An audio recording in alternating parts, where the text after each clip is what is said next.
Okay, welcome back. Boy, got an exciting guest and a short amount of time to talk to him, so I want to get right into it. I'm so honored to have with us today Michael Pack. He's the producer and the director of The Last 600 Meters. He's also the president of the Manifold Productions, which is an award-winning film company he founded in 1977. He's written and directed and produced many national broadcast documentaries, including the acclaimed film Created Equal, Clarence Thomas in his own words. He's also served as the first Senate-confirmed CEO of the U.S. Agency on Global Media, overseeing the Voice of America and other international broadcasters.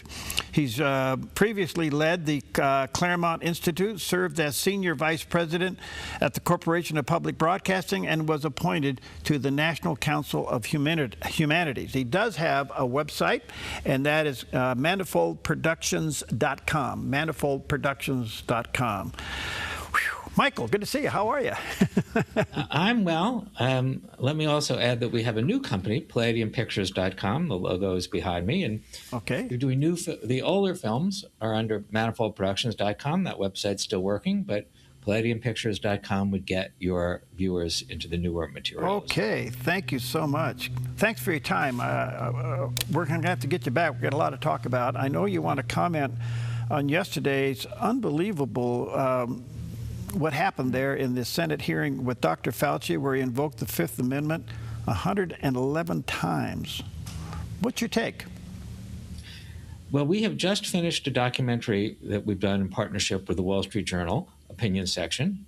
It's part of our series of WSJ.com opinion docs. Your listeners get it for free. They're not behind the Wall Street Journal paywall.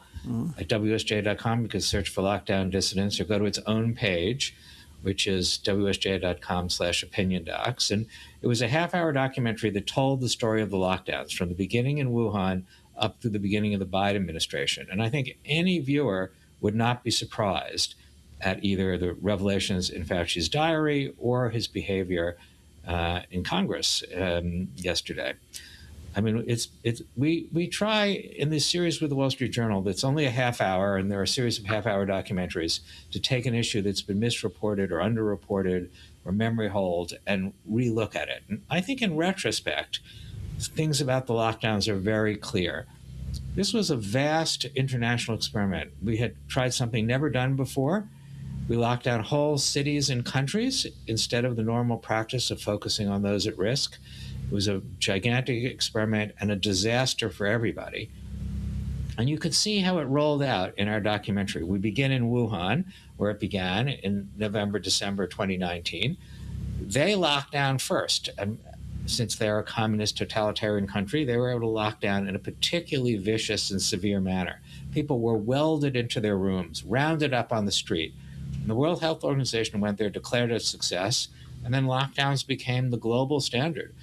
And we began the process here, led by Anthony Fauci.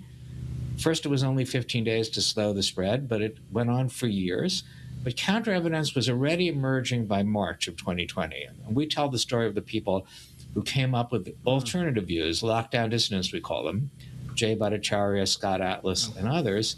And by March, they had conducted studies, and the data was clear that COVID disproportionately affected older people, young people hardly at risk. There was no reason to shut down schools. But that information was consistently suppressed by Anthony Fauci, Deborah Birx, and others. And these people were really gone after, or reputations ruined.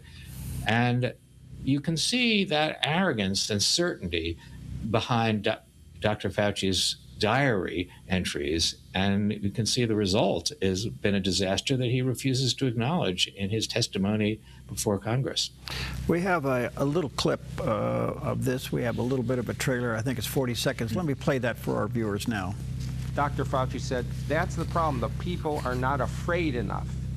I said, it's unethical to use fear in an emergency to manipulate people. We wrote this declaration with the hope of telling the world that the lockdown was the wrong strategy. Collins saying, Jay Bhattacharya, we got to take him down. What scientists talk like that? They're killing people. High government officials, including inside the White House itself, would go to social media companies and threaten them. Nice social media platform you got there. Shame if something happened to it. We became more totalitarian. If you don't have free speech, you cannot have science. The beginning, a little bit of a trailer of the documentary there, the Lockdown Dissidents, and wow, gosh, I'm trying to figure out where to go with this, Michael. He seemed to sit there unmoved by everything that was thrown at him.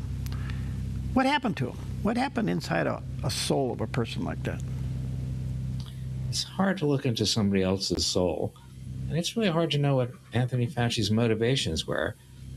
I mean, the diary does give us insight in a way I think the hearing does not, that he is, he is a narcissist, he's an egomaniac, he loved the media attention, and he had that kind of certainty that he was right. I mean, that's, I think, one of the key things.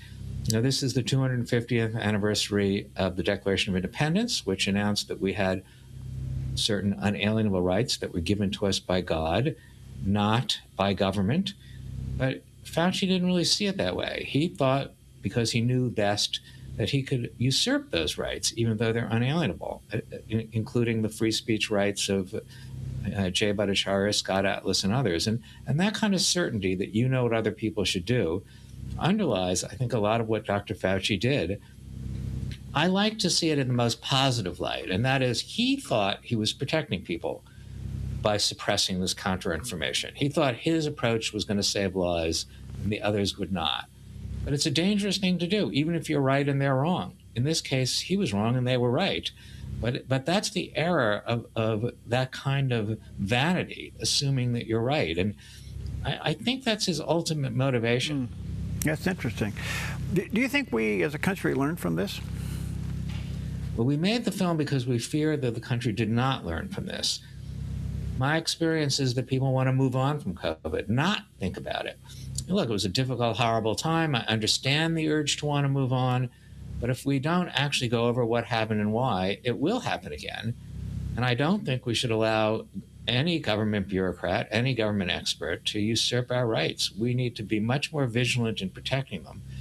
And we have to understand that, exactly what the shape it took last time and what it may take again. I fear people haven't learned enough. He's been given a blanket pardon, immunity, but it looks like what he did yesterday by invoking the Fifth 111 times, he may have created obstruction and contempt. I don't know if you know much about the legal proceedings, but is that outside the protection of the blanket pardon? I am not sure. I'm not a lawyer, and I think it's pretty extraordinary to pardon people in advance for things they haven't necessarily been even accused of.